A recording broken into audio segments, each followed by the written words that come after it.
Community spread of COVID-19 has increased. So too has a rare complication from the virus only seen in children. 42 kids in Minnesota have been diagnosed with multisystem inflammatory syndrome, or MISC.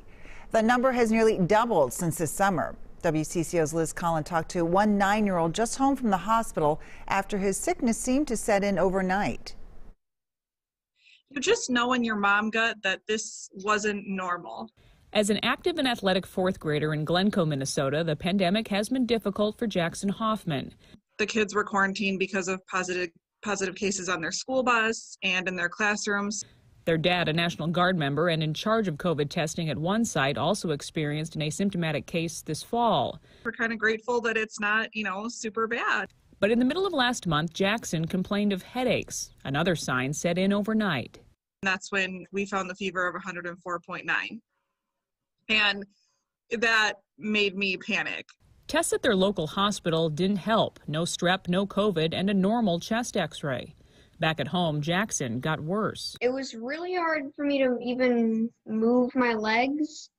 I was very wobbly. The Hoffmans decided to head to Children's Hospital. I just knew that we were missing something. It's where they learned Jackson's white blood cell supply was critically low, and his kidneys and liver were so inflamed they weren't working like they should. That same day, we got the results from his antibody test, and it came back positive.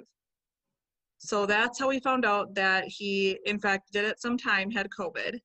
Doctors determined he suffered from the rare inflammatory syndrome.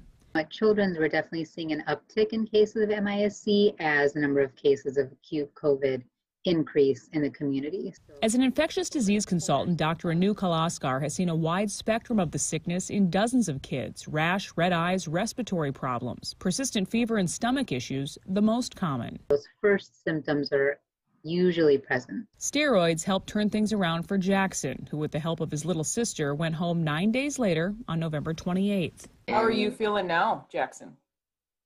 I feel perfect. Still a strong kid, he's tapering off his once prescribed 16 pills a day. Looking forward to life again as an energetic young man. Liz Collin, WCCO 4 News. Doctors still aren't able to say why some kids will develop MISC and others won't. Dr. Kalaskar believes that it has more to do with the patient and not the sickness itself, but they are following all of the cases closely to see what common traits they have.